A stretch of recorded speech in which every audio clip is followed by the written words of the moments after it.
بسم اللہ الرحمن الرحیم۔ حدیث نبوی صلی اللہ علیہ وآلہ وسلم۔ حضرت عدی بن حاتم رضی اللہ عنہ سے روایت ہے کہ انہوں نے رسول اللہ صلی اللہ علیہ وآلہ وسلم سے شکار کے بارے میں پوچھا۔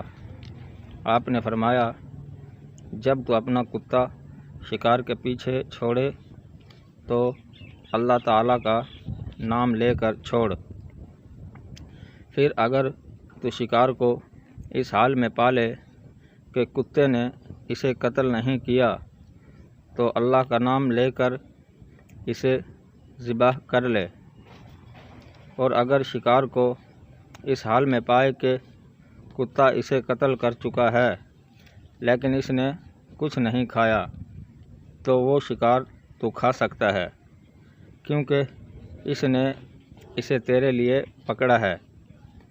اور اگر تو دیکھے کہ کتے نے اس میں سے کچھ کھا لیا ہے تو اس میں سے کچھ بھی نہ کھا، کیونکہ کتے نے تو اسے اپنے لیے پکڑا ہے۔ اور اگر تیرے کتے کے ساتھ اور کتے بھی مل جائیں، پھر وہ مل کر کسی جانور کو قتل کر دیں، پھر خواہ وہ اسے نہ بھی کھائیں تو بھی تو اس سے کچھ نہ کھا، کیونکہ تجھے علم نہیں کہ ان میں سے کس کتے نے اسے قتل کیا ہے۔